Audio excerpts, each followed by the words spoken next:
Okay guys, I'm back. I'm back again. Quick one. Just a quick one. Blend the bottle gown. Just a quick one. Okay. It's here.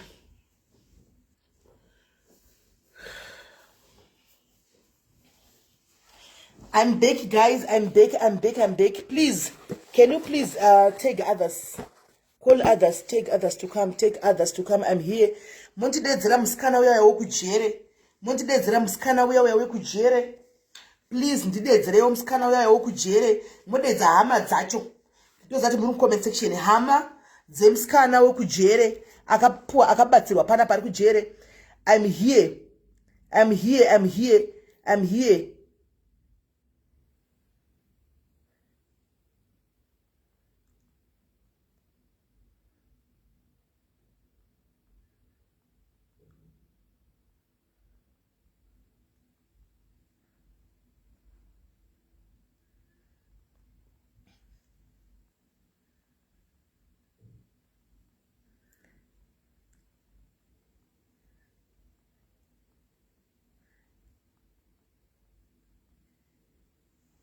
Right, we are guys, we are guys,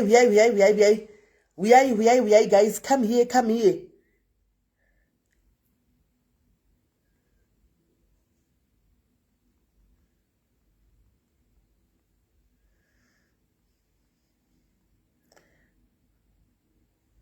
We are guys, we are yans mama garapala itining at ura me no garipiko.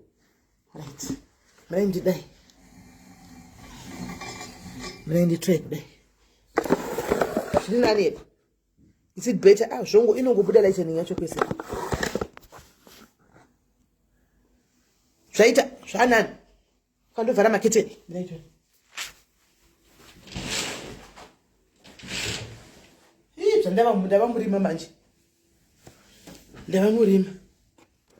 Right. That's better.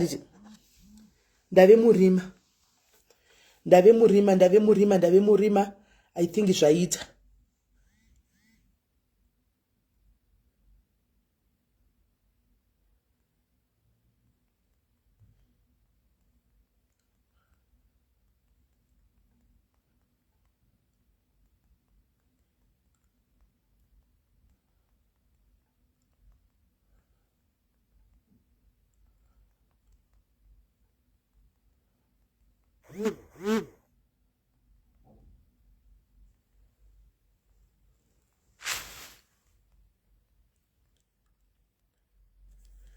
Right, we are guys. Pane nyaya, haisi nyaya erina.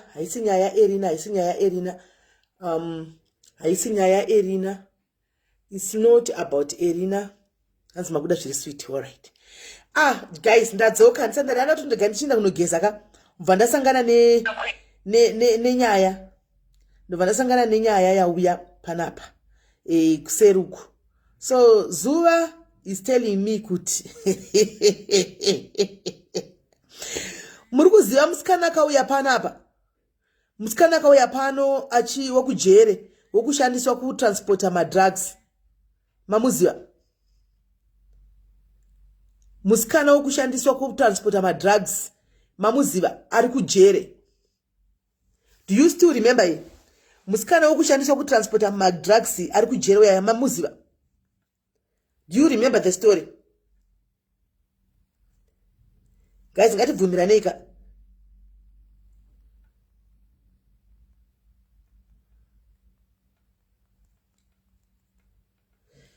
Mamuziva here musikana wokushandiswa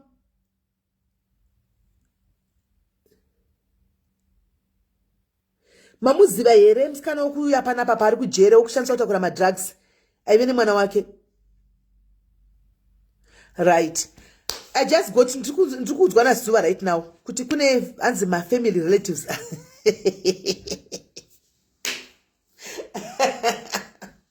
Hanzi kune my family relatives ake ainda kwazuva akati tauya panapa kuzota name and shame SIS MELLY nokuti vakapiwa madonation emusikana uyu vakahla.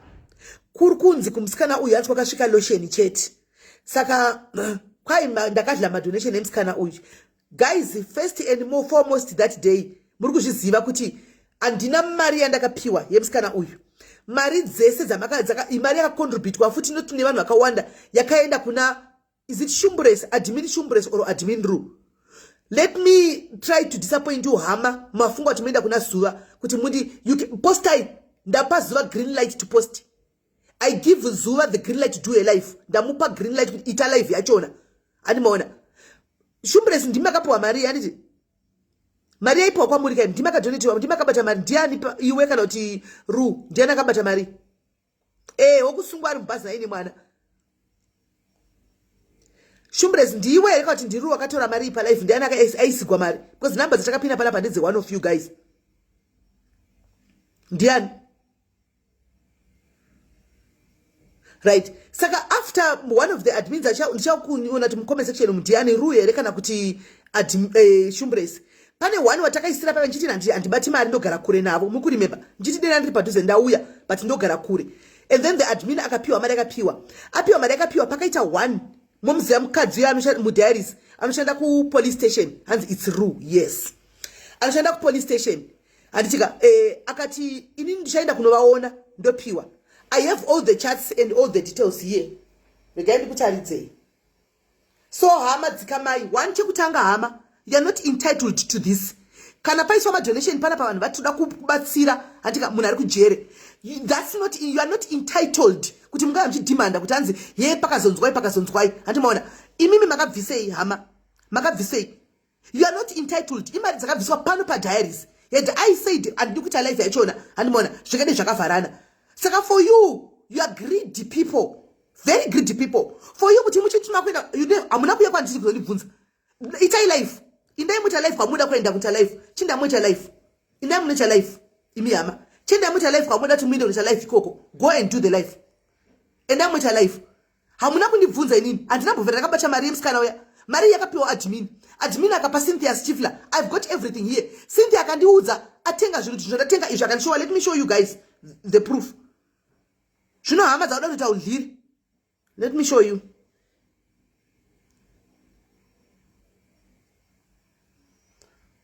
Cynthia. I'm going to bring her here. Muzvinzwire. Munhu akaenda kujere kwacho. Mubvunze kuti wakapiwa mari nani? Ukatenga chii? Ukaisa chii? Muna vamwe vanoda kungosvibisa masei vamwe vanhu so. Vanhu vanoda kungosvibisa masei vamwe vanhu. I'm calling Cynthia. Ndikukola Cynthia ndobva ndaedha Ru wacho ari kunzi akagamuchira mari panapa. Why are you so bitter? Why are you so bitter? Hama dzacho, why are you so bitter? Muto edha muda kusiba meli indai muita life. Andibate mari dzepa diaries indai muita life. Indai muita life. Ndaitodza kubatsirawo andina kumanikidzwa kunzibatsira kana kuti it's not mandatory, it was not mandatory kuti ngakuto live. Cynthia aripiko. Guys, take guys Cynthia Stifler mu comment section. Take guys Cynthia Stifler mu comment section. Yeah, yeah. Cynthia is now here. It's now here. She's here now. Cynthia.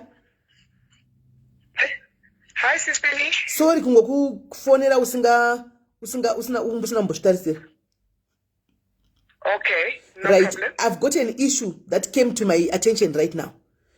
Ndikudzwa nazuva kuti kwanzi kune vanhu vati kunazuva tekumbura kuita life. We want to go and expose SIS MELLY kuti vakadla mari yemusikana wokubatwa nemadrugs kujeri. I'm live right now. I'm on live. Did you, when you got the money, pauka volunteer pa live uti I'll go kujeri ndonoona vasikana vava. With the money that you bought, whatever that you bought, did you receive it from me? No, I received from Ru, and I received from another anonymous donor, Ndakakudza, who sent from the UK. Right. What did you buy? I bought most of the toiletries, Marolon. I think I sent you a picture of everything. Marolon, Sipo, Matauro, Ekugezes, and underwear, 2 packs of 3 of each. Ndikatenga my pads as well. Ndikatenga It was quite a number of things. I think maybe you still have got the picture because ndakakutumira zvese zvandakatenga. Normally kazhinji manje inini ndinodelete handichengeti ndosaka ndakufonera ina ndinayo picha ndakusena now because apparently hanzi hama dziri kuti izvo tegai zuva guys tegai zuva auye pano tegai zuva hanzi apparently hama dziri kuti pakasvika lotion chete hakuna mari takadla mari pana pakasvika lotion chete. No, that's not true, Sis Melly. Even Rue had the pictures of the things that I bought. I bought a whole lot of my toiletries, my panties, my towel, sipo zekugeza, toothpaste, toothbrushes. I can't remember the rest out. How much was all in all? How much did you receive? Okay, I received from World Remit 800 Rand, and then from here in South Africa, Ndakazo one, I think it was 450. It was 450. That means all in all, it was something like 1,000 chi? That would be 1,200 and 50. 1,250. Right. Hansna, Ru are in comment section. Hans, I have the picture. Hansna, Ru, I have the picture. No. I was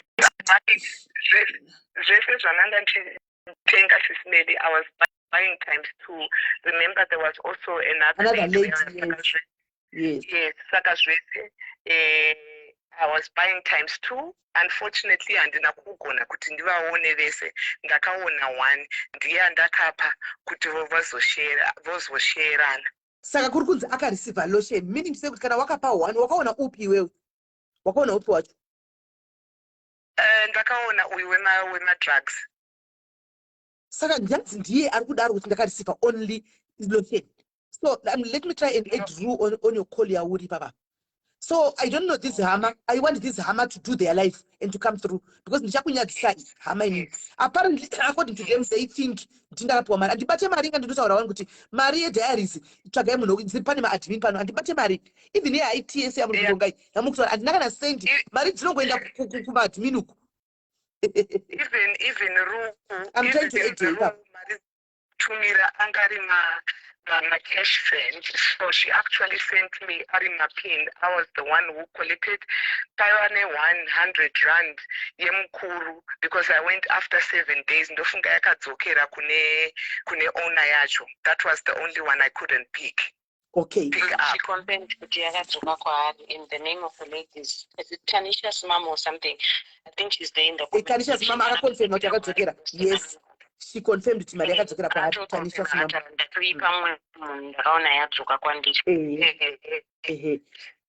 So in other words, I will not receive any cash. Wakapiwa ari mapin ekuti unotora wega kuma cash send.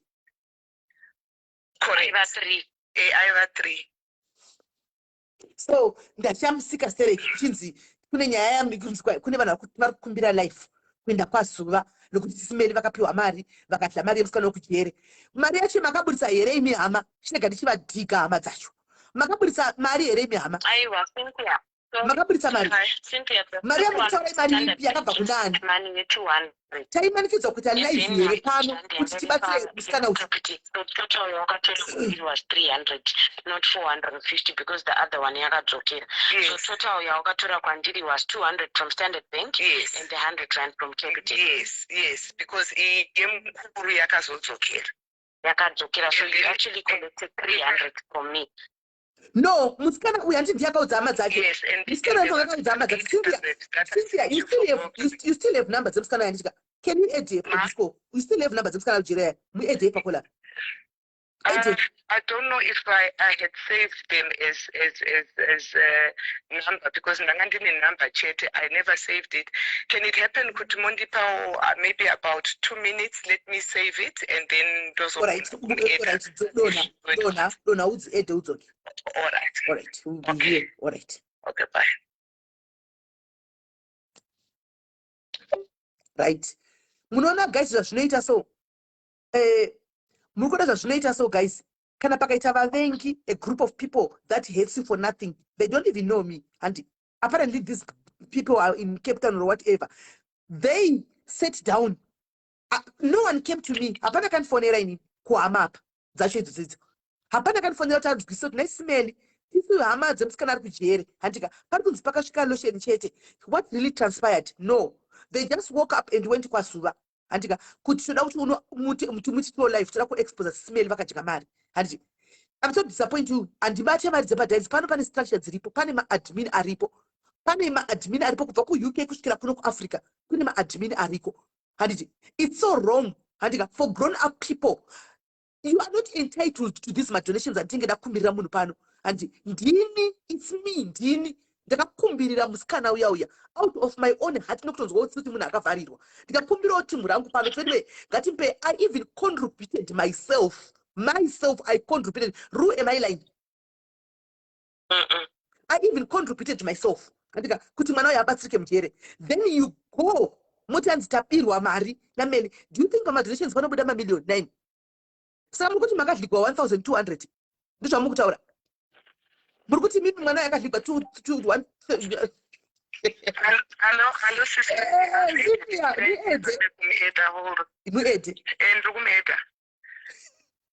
hama dzacho dzakaendesawo kune hama yavo iri kujeri yacho kana kuti vakambofona vachitenda here kuti takaona life yamakaita. Thank you so much for the donations. Andinambosiva any message even iye musikana wekujere for her to put chinhingikiri chekuti so nditendere kumadhairies just a post. Hapana post ndakaposta ndamboona thank you ini but inini I'm used to that kuti munhu akabatsirwa hadzokini thank you. So ndichinongoti thank you yedu inobva kuna Mwari. Handinamboona makamboiona post nditi thank you. Hapana post kana post kuti thank you up kuti munhu abatsirwa. No, but put a thank you post up. Hapana munhu akaisa thank you post till today. Hapana munhu akaisa thank you post up. Hapana. It seems it's dropping when I'm trying to edit. She's dropping. She's dropping because she's watching the live. Maybe she's watching the live. She's dropping. Why is she dropping? She must pick up that phone.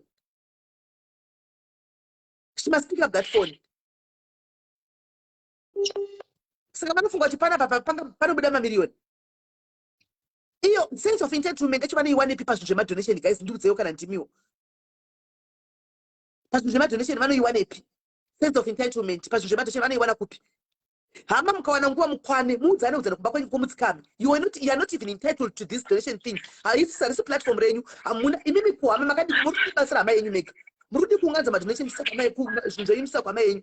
Handi makatemba nepublic mauya saka muri kuti pakadya 1200 tingadya 1200 namakazvitarisa. Do you think we are worth 1200? There is worth more than that. Ndikudzei panobatsirwa vanhu patengerwa vanhu matiketi endege kuenda kuAmerica kunorapiwa. Matiketi endege kuenda kuAmerica rakatengwa pano to and fro. We don't talk of 1200.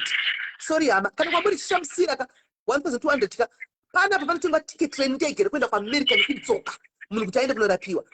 That's how strong we are and that's how big we are. Don't tell us about 1200 rand vanhu dzakabviswa panapa ende pamariyo panotori 200 rand yangu yandakaisawo.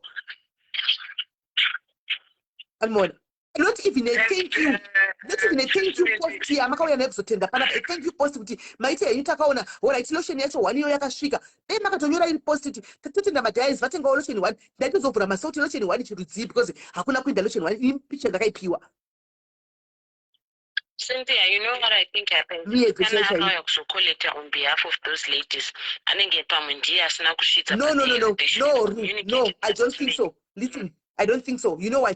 Kana Cynthia wakaona musikana wemadrugs pachake. Hati ndiye watakakontributira pani. Aiwa. Then the other one wakaona. Mira, ati kuti ndiye wakaona. Cynthia ati ndiye wakataura naye. She also, because she also had drug charges and akaona musikana wacho and what was her name by the way, Ru? Esther, anyaya anonzi Samantha aitaura kuti havabvumidzwe kureceiva zvinhu saka achapa nhamba dzemunhu anonouya on behalf of them. And then what was her name by the way? I don't remember, but I did delete in my chats. I can also take my screenshots of the chat after and before I saw her, because akazonditumira futi message achiti it's my birthday ndikato okay happy birthday zvikagumisira ipapo. Saka I've got all the traces of everything, and like I said, there was a whole package, and if you also look at it, Mari Zakazo Pinda fuel was not even donated. We had to do it on our own to go and buy and go to prison. She put her own fuel, guys. This lady put her own fuel. Diaries, guys. Imagine we use our own fuel sometimes. Then somebody comes in and say, "Majgamari, 1,200 rands." Can I guys? Does it make sense? 1,200 rands. 1,200 rands. But anyway, I think maybe Rui still got the pictures as well. Okay, hold on. There's an interesting comment. Mirai girls. Pana interesting comment. Pana uyu ukarabilanira interesting comment. Hanzi waifunga kuti zvakanzi someone from UK pledged ka vakati vapinga waifunga kuti mari yauya yakawanda, right? Pane one ndiani Cynthia ari ku UK. Muri kuti pakataura musikana wekujeri, pakataura another lady wechindevele, so aiti nyaya yake yechigara zviya yekuti pakati robari handi wechindevele, so wechindevele. Then waku UK uyu akada kubatsira umwe wake ndiani, ndimatavi kana kuti ndiani akatitendera mari ndimatavi. Then matavi uyu akanzi matavi ndeuyu akati she wants to buy a blanket or something that is home for this ndevele girl. Akataura wechitu uyu ndo 600 tikunzi ndakatora paold remit naCynthia hanimaona. So diaspora yavari kufunga mari ndiyo 600 anga iri 800 akati because mablanket remember akati unofanirwa kuwanwa anenge asina kusentenswa here. It was just a long process. Saka mari akazopi just buy my toiletries and everything uwedzere zvaunenge uchitenga iwewe. Okay, akaisa 800 rand ndiye akataura kuti uwedzere mari iyi itengese zviri matiri asiri kupinda. So there it is, guys. Exactly. Saka hatiazivi kuti mari inenge chinzi yadliwa padeipi. Tinoina zuva tikuda hama dzachona, hama dzacho edhai isai edge apa ndikuedhei. Please press an edge button up. Zonda muzo I'm going live. That means she must be watching the live. Please use the edge button up. Isai edge button. Edge apa ndiku edge yama. Muye mtaure nyaya yenyu vanhu vachinzwa. Mundi expose kuba kwangu kwandakaita mari yemadonation. Uyai ndiku edge. Imi mumbodhilana munomboziva namukudhilana ava here. Zvakaoma. Just like my inbox ukanokutumirai mamessage kumamessage, most of the time tisi tinopindura. Unoona munhu achiti ndakadyirwa mari naningi saka muri kuda here kundibatsira kana kuti hamusi kuda. Pane mumwe wandazopindurawo zvangu nhasi ndikati my sister unofanira kuti usangoita munhu chinyura kana kungosenza kuti une entitlement kana kuti une right yekuti ubatsirwe. Unoona munhu achiti hanzi muri kuda here kundibatsira kana kuti hamusi kuda. Come on guys, hazvisi right. And I also made a comment kuna SIS MELLY after all this had happened, and I think I made it to you as well, Ru Kuti. Pama comment section, when you see Kuti Vano pledge, not all of them. Not all of them, yes. Saka, maybe even family, yes. Saka, what ends up happening is because already we've made a commitment here, but okay, we're going to do this. It ends up coming out of pocket because because vanoita pledges and then they don't actually make the donation itself. Saka, people should also understand, okay, I mean, Maria Kapinda, guys. Anyway, I think Lou still got the pictures. I also look for more poster, more now. This is what was bought. I don't know what happened. I'm trying to aid the lady. I could drop her, so I don't know. Try here again once more. Let's see. She now knows the story is now here. Okay. Okay, let me try again. Hold on.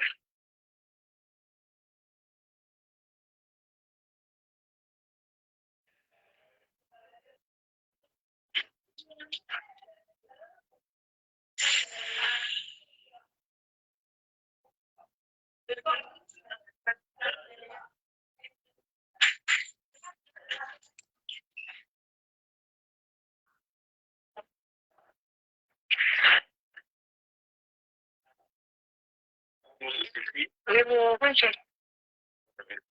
Ngithathe ifoni ngizokubuyisana. Ngithathe ifoni ngizokubuyisana.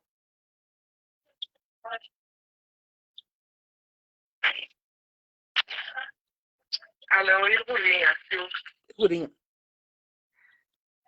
Yeah.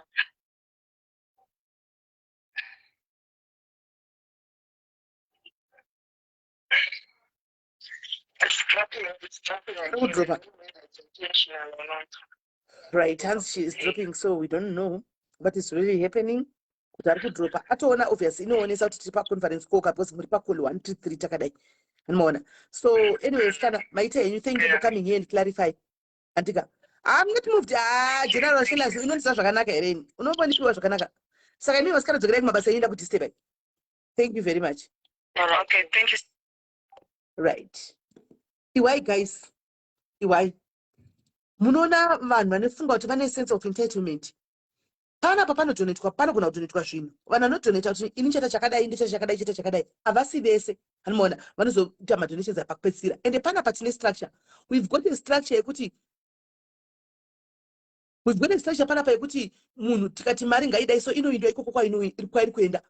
Anditi sezvari kuita pamuri kungobhadhara SIS MELLY, sorry. Jeki.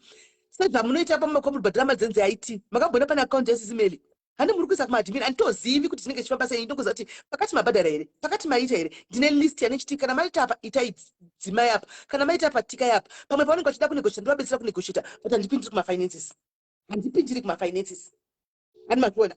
Saka kana mafunga kuti muda kuti musvibise masita edu tanzi tikudya mari dzevanhu tivigirewo nyaya dziri nani musatigira nyaya dzema 1200 rands please. Pano panotengerwa munhu tiketi rendege kuenda kuAmerica nekudzoka.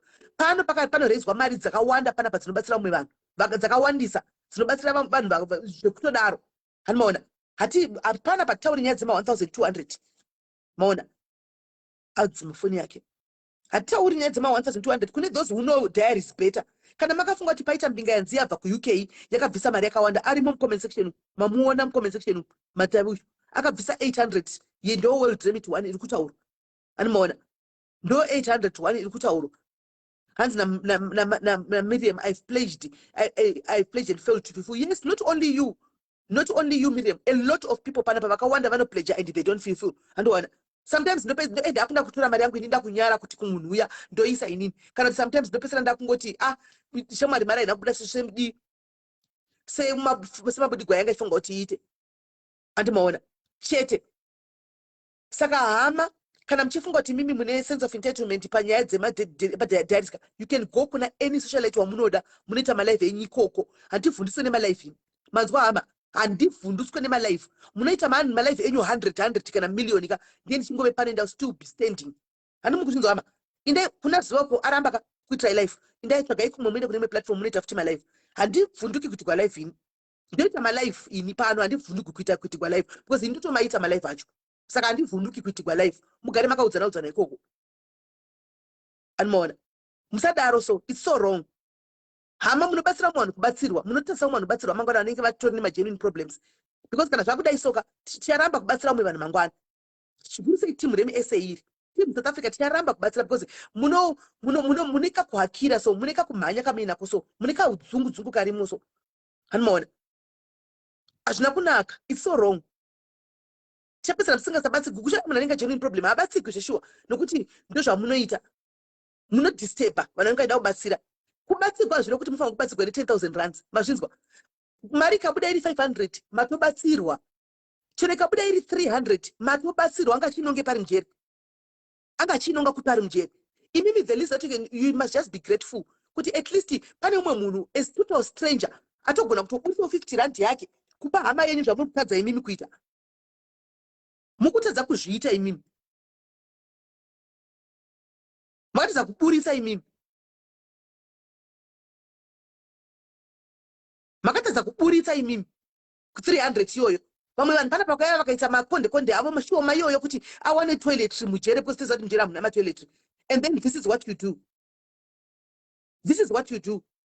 Moinda kuno requesta kana muine indeni dzimwe nyaya chagai dzimwe nyaya dzangu muinde nadzo musende nyaya dzemadosheni because amuiwini handibate mari dzepadiaries hamuiwini because pari structure pano Imagine tati, imagine. Ini kana ndichida mari ndisina mari ndine vanhu vangu vanoenda kwavari kuseruku kuti chamwari ndakatochiona ndijekewo varipochi vanhu vangu tati aka munhu ndo vanhu vangu ndototi vanhu vangu inini kwandinoenda kwari kuti tatisha ndakatopurisa chamwari ponipocha mari kutenga chingwa zvina zvatomira musha nditoni timu rangu ranotoziva kuti ningira ningi 1 apo neapo because nditosara navo zvotodaro vanhu vangu zvokutodaro vanhu vandotovhaliwa vari apa pangu apa vanhu vari apa pangu apa anoona saka handizivi kuti muchiti 1200 yadliwa papi pacho musadaro pane vamwe vanotone magenuine problems echo but vanototadza kuti vabatsirwe nenyaya yekuti zvinhu zvakadai zvinoitika izvi Zimbabwean community ndokukonewa ini Zimbabwean community ka munoshamisa apa de kuchinzi musikalo ndiya kutaura beta hama guys one mayatsiro achona hama dziri panze moda makadonetegwa imi makatadza kuisa kana 50 rand makatadza kana kuisa thank you post yekutenda lotion 1 yauya yoyo lotion yacho anga achinonga kana dei akanga enda iri 1 zvino zvamanzwa vachitaura takamupa hana kupiwa lotion 1 imi makaudzwa kunzi ndakapiwa lotion 1 saka modi imi makaudzwa takapiwa lotion 1 ava vakainzira kuti aiwa tina kumupa mapictures vanawo zvinhu zvavakaendesa zvino modi musadaro it's so wrong ndikuona nesanta zvokubatsira vakutosvika kuita zvinhu zvokubatsira because somehow panotobuda nyaya yekunzi padliwa somehow panotobuda kunzi padliwa mari handimino kuti munenge muchizoona kuti adliwa kupi seimi saka imi munoti vanhu vanorarama nemadonation imimi ndakaona musi uno ujeka achindifonerawo kwazisimeli ndokumbirawo kiri mune mascreenshots andakataura nemipepa panyaya yemadonation amakapleja ndikati aripo indava zvikanzi ndaisiwa ndiri kutenderedzwa zanzi ndakadla mari yamai varuth ndikati wakadla mari inangu zvinhu zvinyaya dzamai varuth handidzisiri vandamupa mascreenshots aya takataura naye chimudza kuti zvinhu zvedu ndikatomupa nemaaudio munhu atakatuma achitaura kuti tasiya zvinhu pakati handika ndikati tasaipa mune bhuku here ramuri kunyora zvikanzi zvikanzi wo ndazviona zvo zvakanyorwa pabhuku takanosiya kushopu wanga tisiye isu kwadhorotsi kwachikoko tikanosiya zvinhu kushopu ikoko anomaona jiki boom kwanzi muno do you know guys jeki sacrificed 1 month of your time 1 month of your time kuenda kumalawi inini nyangwe nenda ndaizvigona kuenda kumalawi achiperekedza mai vaya nemwana handi they are not even related kuti mai vaya kwanise kubatsirwa mwana kwanise kurapiwa handiti vakanogara 1 month variko vakadzoka vese madonation aizobuda ekunzi akadliwa handizivi angu tanga anenge akawanda sei handizivi kuti anga akawanda zvakadii madonation achona iro grocery ndora mungabva ranzi vanhu vanodla saka jeki uyu anodla grocery ravanhu newe jeki wambonyanya kutambura zvakaita sezvokuti unenge wapiwa upfu wabva padiaries ne5 liters yemafuta yabva padiaries wotora wodla kumba kwako wanyanya kutambura nokuti ukangotiti vakoma handi amafuta kusouth africa nombura mutumbire chigubhu chemafuta mise papasi tinokukandira akachipa kuno mafuta tinokukandira hesi tavi uri sei tinokukandira ukangoti ndikandirewo kiri mafuta ewaine upfu tinokukandira because akachipa mafuta kunokudzani kuzimbabwe ungadla zvinhu zvedonation zvadonetwa nevanhu kuti zvipiwe munhu ari kutambura musadaro. So guys, don't do that. Imakatasa jekimi guys ndobva anzi adla 10 kg ufune ma 5 liters 2 atakatenga iwayo nema 10 kg 2 iwayo atonzi adla mai Ruth amudaro. Next time mchada kubatsirwa manonyasa tapora handiti mchada kudzokera kuma review amudaro. You don't entertain people who comes to you vanari pakurisanisa ndikudzei. People who come to you oti makapiwa zvinhu zvese zvine makatoya vachida kutsvaga nyaya handiti imi muzati muri kubatsirana nemunhu uyu handiti najeki uyu hamutauri zvinhu zvamusingazivi kuvanhu vamusasina mbokubatsirai. Munomirira jeki wacho opora. Isu taisa mameseji jeki achirwara takaisa mameseji 100 jeki anga asingadayire foni yake anga asingapinduri akazoti avabho akupindura mameseji akati no ndandakainstrata kuti ndisabate foni handi plus mapirisi andaipiwa aidhaka saka ndaibata the whole day. Foni yangu yanga ina amino amake yanga ine foni takadza kumubata isu kusvika tamutomubvisa panhu kikiri yaiti tikaita decision nekuti imi jeki ari kurwara ngatimurilise asauye kwaiti because hatisi kuzoti zviri kufamba sei because akatitidza kumubata animaona. Musadaro. So pakamboitika futi incident yabrain bhubu navamwe vaya vanonzi maicarage ko vapiwa vakumbira rubatsiro rwemwana wavo bhubu aunganidza rubatsiro rwaruya hameno zvakafamba sei avatumireka zvadini vaenda kuH metro. Bhubu akabuda muH metro ipi aenda kuH metro zvikanzi bhubu akadla mari yamai vaya ndakati bhubu akagwadziwa akaita mukachapurisa musodzi ndikati zvina basa ingoignora siya iwe nozodana vanodla mari siya zvakadaro. Mai ndakazoona vaya kuinbox wamupenda kumbira rubatsiro uzati ndakavaita sei vauya after 2 years or so vauya tatove nedhayarisa vadzoka pandiri vauya simeli ndinonzi ndinoitwawo mai courage dzine mwana wangu vakana mapictures aindowaziva ndo mapictures vanoshandisa ndakabva ndanguvati naye mama moda kundibudisa futi kumechimeto ndakadla mari yenyu makanga mazvamakaita bhubhu paya sori yenyu nandona kubatsira ndokwanisa kupai vakatoitawo pano padhayarisi but hama idzi dzakaudzwa nani dzakaudzwa nemusikana uyu musikana uyu ndinoda kutora kufonera mari ari kuramba kubata foni she doesn't want to pick up the phone ndo zvinoita unhu hwemunhu ari mujere izvozvizvi hazvakaoma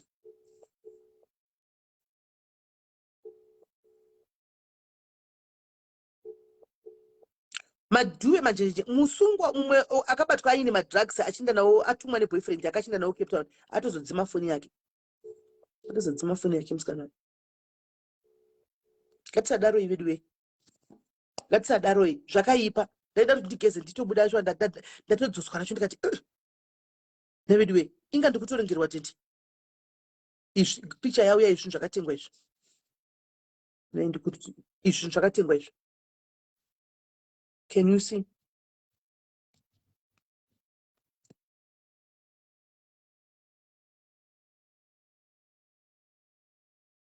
Look at it.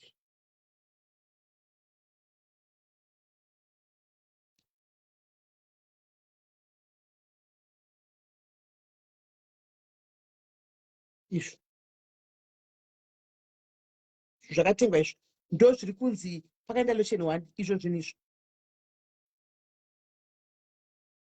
izvi ukona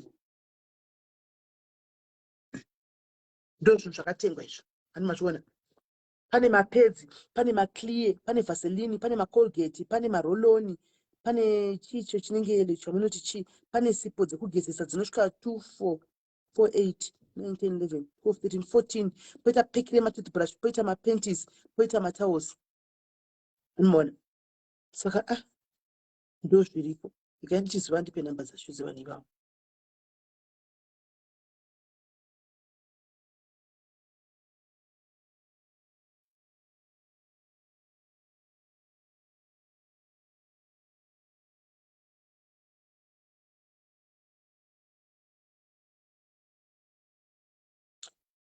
ujekabva atumirawo picture zvinhu zvacho jekabva atumirawo picture izvi zvakabviswa nevanhu izvi zvinhu zvajekiwe izvi zvinhu zvakabviswa nevanhu zvakajekiwe izvi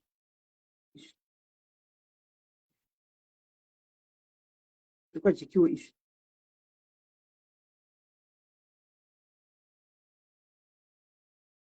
ati muri kuona so munoona kuti munokanganisira hanzi zvakaoma. Someone took some of the things smelly. Ndiana adaro magi ndiana adaro ini musikana yakanditenda chini zvinhu zvasvika. Thank you very much. Haana kumbotaura kuti zvinhu zvakashota, haana kumbotaura kuti zvinhu zvakashota, akanditenda inini musikana uyawe achiti thank you smelly zvinhu zvaita ende maita vasicha, haana kumbotaura kuti zvinhu zvakashota.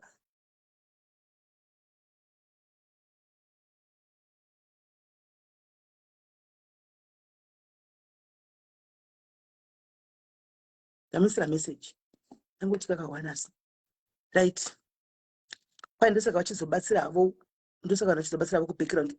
Madhuve zvinonetsa zveshuwa, zvinonetsa zvinonetsa. Ndine phone number 1 yemunhu iyeyi chete. Zvinonetsa ufunge unochinzwa na 100 rand chaiyo, unochinzwa la 100 rand yaunombobvisa iwe uchisawo kubatsira vamwewo andoona wonzwa la 100 rand ani mashona kana kuti wadla 1200 iwe. Ngatisadaroi ipapa muchaona baba vedu takataura tikapedza haiti guys ndikuviga mukoma 8 ndakakudza handiti ndikuviga mukoma 8 hakuna munhu akambondibatsira. Ndine 1 sisi yangu iri muno South Africa chete, 1 sisi iri muno South Africa uchauchinzwa pakadliwa mari dzemafuneral. 1 sisi yangu iri muno South Africa chete ndiyo yakandibatsira. Hakuna mumwe munhu wepadhiaris kana akandibatsira. Ndakatotora kutsvagawo kuti vedu vanoda kubatsira, nobody came through. Hapana munhu akabatsira panyaya yemukoma 8 nditoshaura pano kuti pamangwana hapana panyaya yemukoma 8 hapana. Sisi vangu 1 iwayo, but I said no, it's fine, I'll just do it. It's okay. Anamona because anonenge asinawo. Anamona hapana munhu akape yamukoma 8 mukana nchita funeral. Musaka ndikatoga ndakudza musazifamba imisana masituti pakadliwa mari dzerufu pakabviswa mari pakadai because hapana munhu akambobatsira. Hapatorina ndakapiwa quotation but hapana munhu akambobatsira. Ndakati it's fine. Andika God vakaita ndisangana nababa for a reason pakupedzisira. handiti handingakwanisi kuti ndizvirase kana ndizvirambe. Anomaona anzi ndakabatsira vachirwara vachirwara ndikutaura ava vafa pakuvika handimaona. So asati avavika tichavavika tikapedza zvaiti tamona kuti tiri kudistribwa kuti mariro kuti chii kuti chii anomaona. Saka pakaipa kuno kuRustenburg funeral ichatoita iko kuno vanongovigwa kuno vanongovigwa kuno kuRustenburg kwacho because I just believe kuti Mwari I prayed about it and God gave me a revelation and ndotovavika. I prayed about it and God gave me a revelation. Mwari vakandisanganisira baba vaya for a reason. Baba vaya vakandisanganisira baba vaya Mwari for a reason. Mufunge mazuva avo ekupedzisira anomaona ndichitarisira kuti ndichavaona tigozovabatsira tigozovaonawo vadi hazvina kuita sekudaro anomaona hazvinoita sekudaro. So vari kumoshari sara vari kumoshari vari bosi aimbotiraka kuti embassy tibatsire kutsvaga hama but seems as if hapana chiri kuitika guys, nothing is happening. Saka mapurisa angoti don't worry, if you want to do the right thing, just do the right thing, help your own, then paper affidavit and everything. Ndakaita zvese ndakutarisai, ndakaita affidavit and everything kanyorerwa nemapurisa vakati kana vauya will deal with them. Hama dzacho hakuna kahama naisi tinovawane pehama hakuna. I try to take the look at the family mwedzi yese hapana pavari kubatikana hapana. Saka yes guys, kana tapedza zvaiti then topinda muburial yavo handitika kana burial yavo yaperawo zvapera we move on with our lives. Haisi nyaya anomaona, haisi nyaya. So guys, moswera zvakanaka handika ndana kuti ndiye nenyaya yevanhu because zvatondishamisa kaini. So vachiti ukuve wakadla maningi uku madonation ndikoti iwe anomaona ufunge komadhuve ufunge vanhu here mazimba pakaipa pakaoma ndozvatiri ufunge pakaipa ndozvatiri mazimba ndozvatiri. We don't appreciate guys. Munoziva kuti munhu akakupa chako 1 rand ashotisa pamari yake kuti akupe, munozviziva. Akaburitsa 1 rand chaichaiyo akakupa akakutengera cold drink into 11 rand, munoziva ashotisa pamari yake moziya. Hausi entitled, akupawo nemoyo unoda anditi. Then at least what you can do is just be grateful, be thankful kuti more zvigouyawo ugozopiwawo more ugozowedzerwawo andiwana. But manje ukaida kushora nekuda kungodidi hazvibudi. Hamudaro, musadaro, hazvibudi, musadaro. Tese munhu tichi everyday tinoposta maposti evanhu vanenge vachikumbira rubatsiro handiti. Ndo ndangotora maposti ndokanda ndoisa nhamba handimozviona. Ndokana ukasesa nhamba yako handika ndinongotora iri screenshot nhamba yako iri kumusoro kudenga ko ndoposta zvakadaro vanachachona nhamba mopedzerana ikoko because handidi kuti zviuye nekwandiri. Saka ndinongoti isani nhamba yako, vari kunyora mahaidhi vese please add your number. Ndinongokanda zvakadaro. Kana uri pachokwadi chekumbira help chako chaiko hauna basa rekuti nhamba yaexpose apa anomaona. Kandai saimuse manhamba enyu. Live TV kusatenda kunorwadza ufunge, but ini ndatozvijaira angoti isusu panapa padiaries handiwane post yekutenda madiaries ndozviziva. Munhu wese anongobatsirwa anobatsirwa woenda. Takabatsira vanhu vakawanda panapa bhaisi vomwe tatina nedhokutora nezvavo. But right now if I can tell you guys, vamwe vanhu vakabatsirwa pafair vamunotoziva imini, pafair vamunotoziva imini panapa. Tinovaona mastreet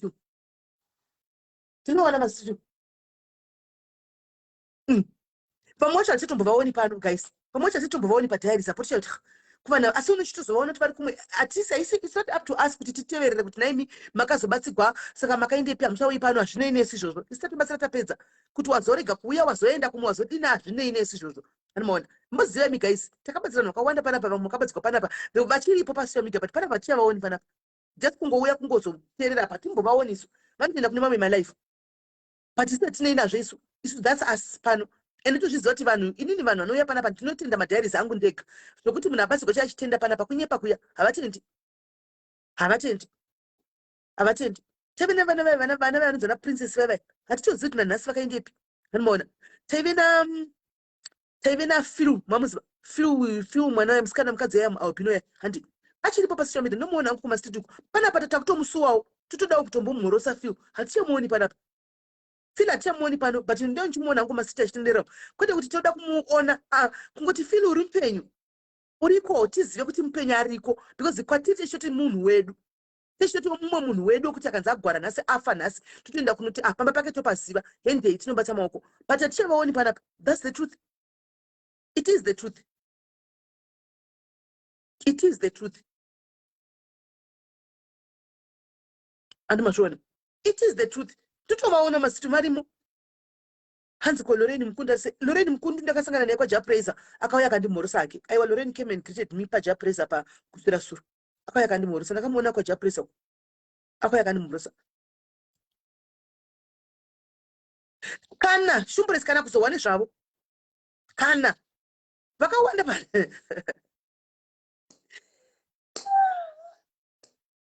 Vakaipa. Unoona? Hanzi kwakatsone aziti ari kuenda kuAmerica izvo zvake zvatobuda matiketi rake rakatengwa pano mapepa ake akabuda zvese everything ari kuenda I think pasi pavhiki rinouya apa ari kuenda kuAmerica. She's going kunorapiwa kuAmerica. She's going kunorapiwa kuAmerica. She's going kunorapiwa kuAmerica. Saka ndizvo zvazvinoita anomaona but isusu hatitosaidi kutendwa naMwari. Hatidi kutendwa nevanhu. Anomaona tinotaza kutendwa naMwari hatidi kutendwa nevanhu nokuti munhu unotogara wakaita hanzi ko mai Munashe vakazorora. Mai Munashe havana mborogwa. Havana sha. Havana mborogwa. Havana vari kushanda. If ivavo Shakira ari right guys, she's okay. Ivavo vacho andimoona vasikana utatingira zvinhu vevai. Hatichatosiyi kuti varipo kana kuti vakaendepo kuti vakadi hapana neno. Zvinhu zvinofamba sei? Zvinhu zvinofamba sei? Anomaona. So guys ndakwenda. God bless you.